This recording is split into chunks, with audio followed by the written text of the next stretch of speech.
Welcome to Agenda Edina, a news program summarizing the actions taken at City Hall that affect you most. I'm your host, Dorothea Marty.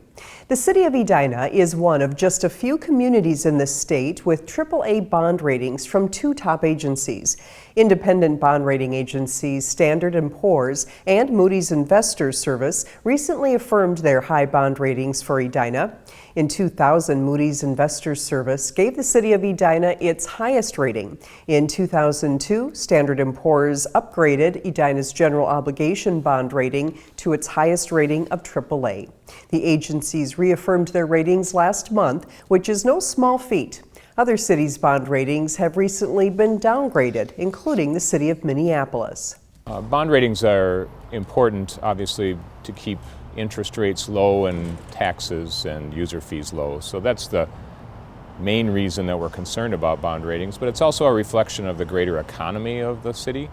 The city sold $9.39 million in bonds in September to pay for the new Braemar Golf Dome and ongoing street reconstruction projects, and to refinance a bond issue for the Public Works and Park Maintenance Facility. The city is moving forward with plans to obtain property at 50th and France to expand public parking.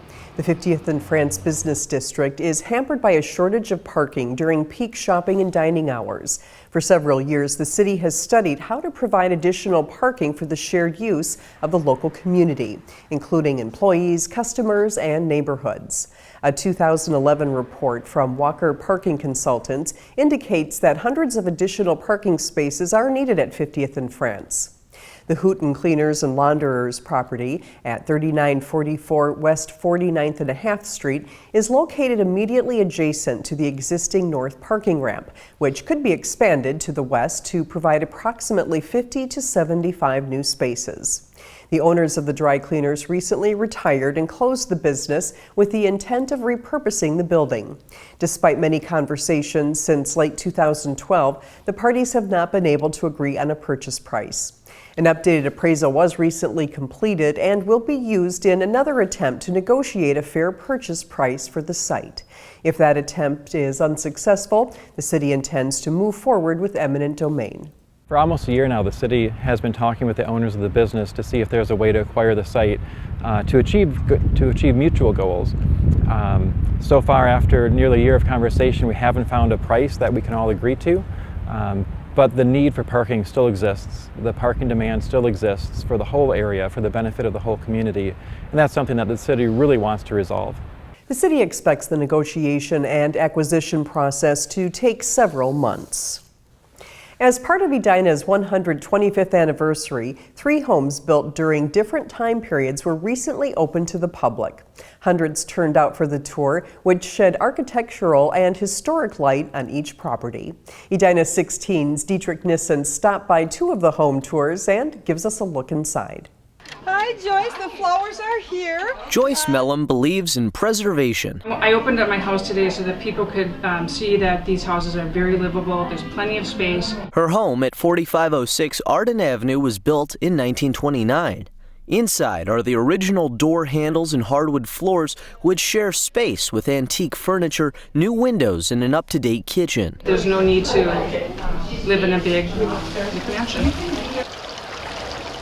Just a few blocks away, Arlene Forrest and her husband Brad welcomed dozens of guests into their home, the Baird House. It's surprising how many people are really interested in seeing the place, which is really great because it's part of our heritage and part of the city's history. This East Lake style home was built in 1886, and its original owners, Sarah and George Baird, were heavily involved in Edina's early township life. We need to study history. If we don't, we're doomed to repeat many mistakes. As Edina prepares to demolish and replace more than 100 homes this year, Edina's historic home tour chair, Diane Plunkett Latham, says owners should take a second look.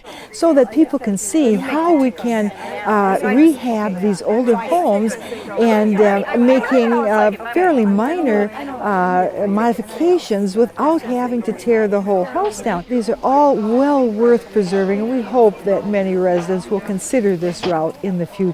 In Edina, Dietrich Nissen, Edina 16. The money from the tickets has yet to be counted, but all proceeds go to the Edina Historical Society. If you'd like to donate and help preserve Edina's history, visit the Society's website. Thanks for watching this episode of Agenda Edina. I'm your host, Dorothea Marty.